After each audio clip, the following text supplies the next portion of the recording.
In this video, I'm sharing 2 dinners, a quick and easy skillet meal that's great for a busy weeknight and only cost me around $15, and a steakhouse style dinner that we usually save for special occasions. These 2 dinners are very different, but my family loves them both, and they each have their place in our meal plan depending on the night. This first recipe is one I discovered years ago from 30 Handmade Days. I'll leave a link in the description box below, and it's called Porcupines in a Skillet. I did not think that was an odd name at all when I saw the ingredients, because years ago my mother used to make something called porcupine meatballs, and they were ground beef meatballs that you baked in the oven, and they had rice in them. So as they cooked, the rice would plump up and start to stick out of the meatball just a little bit, and this skillet meal has ground beef and rice. It's also got a can of tomatoes, and it's seasoned with a packet of onion soup mix, and then you use some cheese at the end. So after I brown up the ground beef, I'm gonna add my rice to the skillet, and I double the rice. The original recipe only calls for 3/4 of a cup. I've got teenagers, I'm feeding hungry people in this house, so I'm gonna double up the rice to 1.5 cups. I'm also gonna add my can of tomatoes and my onion soup mix. And I am going to add some beef broth base because I doubled the rice, so I'm gonna double the water, and I wanna have a little bit more seasoning. So into the skillet, I'm adding about 3¼ cups of water. I'm gonna bring that to a boil.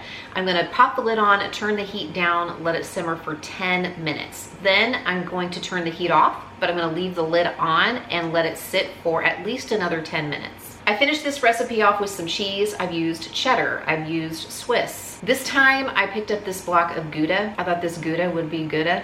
Okay, you know I had to make that joke. I'm so punny. The original recipe calls for 1 cup. Again, I doubled the rice to stretch this meal a little further, so I'm gonna double the cheese as well. I was hoping it would magically shred itself, but guess I'll have to do it myself. I'm gonna use this whole 8-ounce block.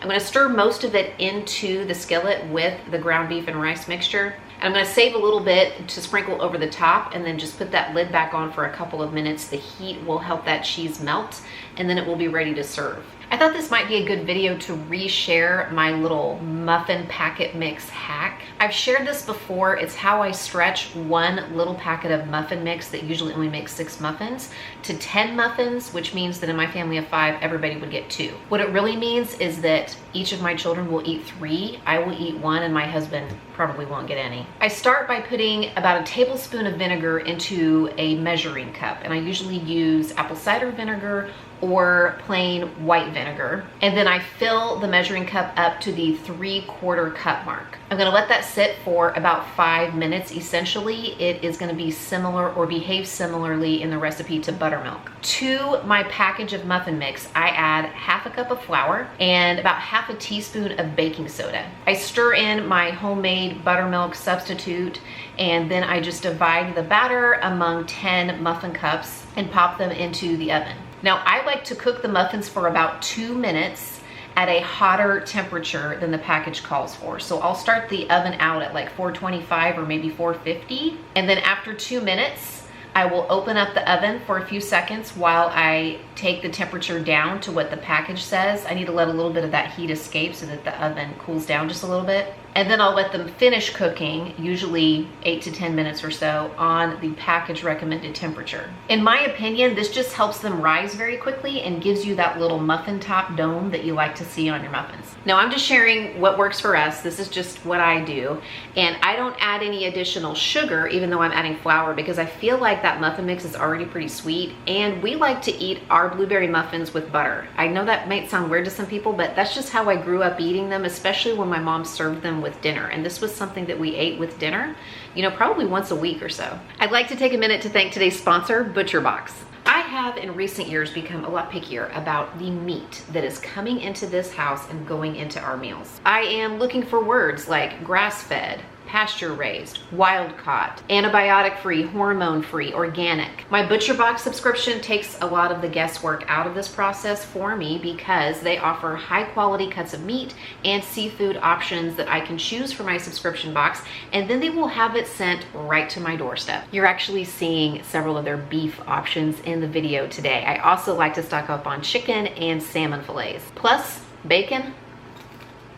What's not to like about bacon? And even better that it's uncured with no antibiotics, no added hormones, and no sugar. ButcherBox is dedicated to providing clean, whole food protein with high quality meat and seafood options responsibly sourced. They offer customizable boxes so you can choose what you want, free shipping, and a flexible delivery schedule, all of which you can manage very easily online. You can start customizing your box today, plus get $60 off and free protein for a year. Just enter my code CMindyMom at checkout, or sign up using the link in the description box below, or just scan the QR code right here. Again, that code is CMindyMom at checkout, or just use the link in the description box or scan the QR code to sign up for ButcherBox, and you can get $60 off your first box plus free protein for a year. And thank you again to ButcherBox for sponsoring today's video.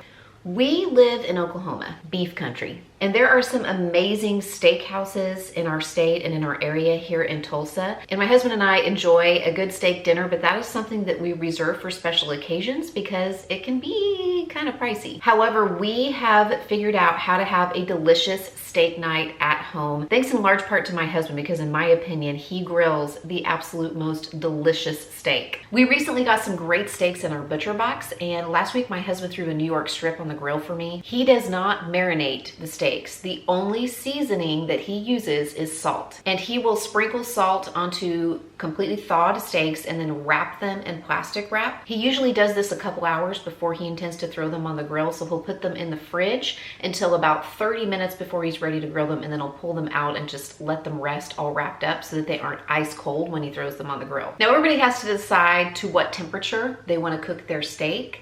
We like ours medium, or at least that's what I thought. Okay, so what temperature on the Thermopin are you looking for before you pull the steak off if I want it medium? I wouldn't know. I do medium rare, about 130 to 135. Medium rare is what you make me? I thought it was medium. Yes. Yeah. Okay, so 130 and then you pull it off. And then I'll let it rest for 5 minutes and it'll cook at least another 5 degrees. Right, because it'll keep cooking after you pull it off the heat. Yeah, and it's really close right now. Once my husband pulls the steaks off the grill, he adds a little bit of butter on top, and then he lets the steaks rest for just a few minutes before slicing them. So the secret to a good steak is just butter and salt. Pretty much. And cooking it to the right temperature. Most things in life. Butter and salt.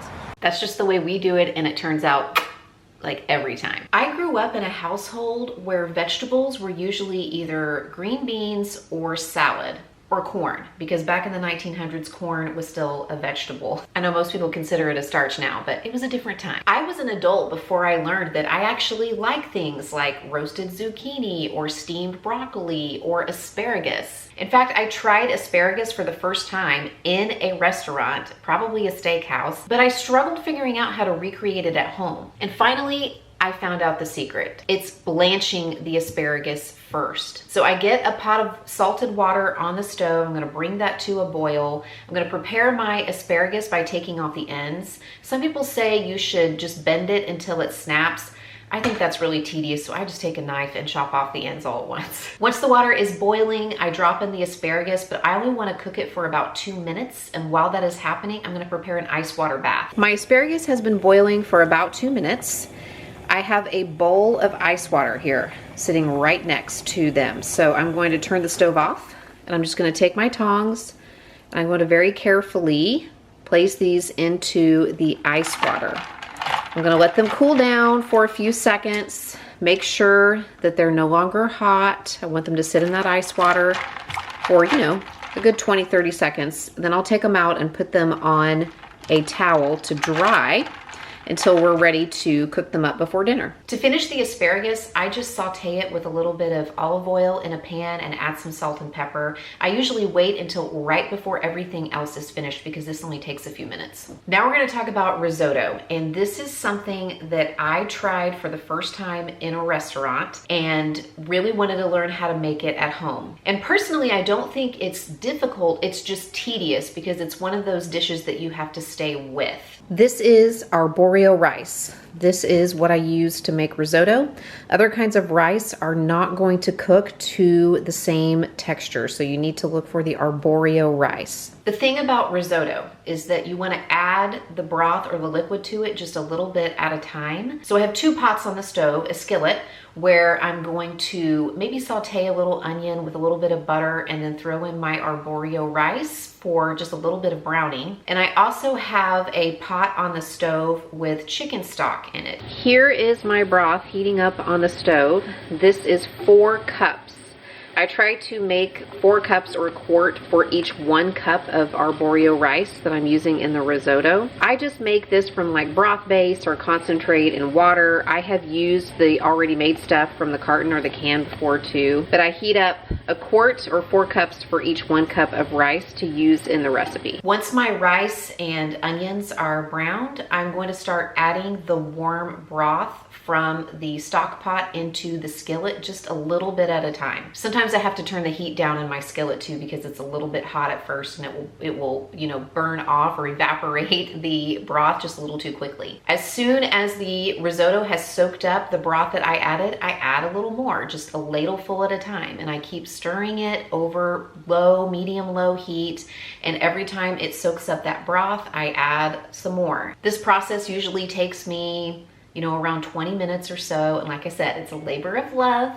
You have to kind of stay with it or stay nearby so you can keep stirring it and keeping an eye on when it's time to add more liquid. I start to see the rice changing a little bit. It's plumping up and it's going from being like opaque at the very beginning to becoming a little bit more translucent. And eventually it reaches this nice, creamy, soft consistency. I like to finish mine off with some Parmesan cheese and a splash of cream, but there are lots of ways that you can dress up risotto. I've seen people add marinara, I've seen people add pesto, you can make your own sauces. I keep it pretty simple with just the Parmesan and a little bit of cream or half and half. So there you have it. That's how we do a fancy steak dinner at home. I should say that's how we've learned. That's what works for us, because cooking is a skill, right? It's something we have to practice. It's something we have to try to get better at over time. But for us, this is a thing that we're doing more often, not just to save money, but also because we really like being at home. We're just getting our money's worth out of our mortgage, you know? Don't forget to check out ButcherBox. They're linked in the description box below. And if you want to watch another video like this one, where I share like an easy weeknight family meal and then kind of a fancier dinner that you can make at home, I have a couple more videos in this series. I'll leave one right here, or YouTube thinks you might want to watch this one next.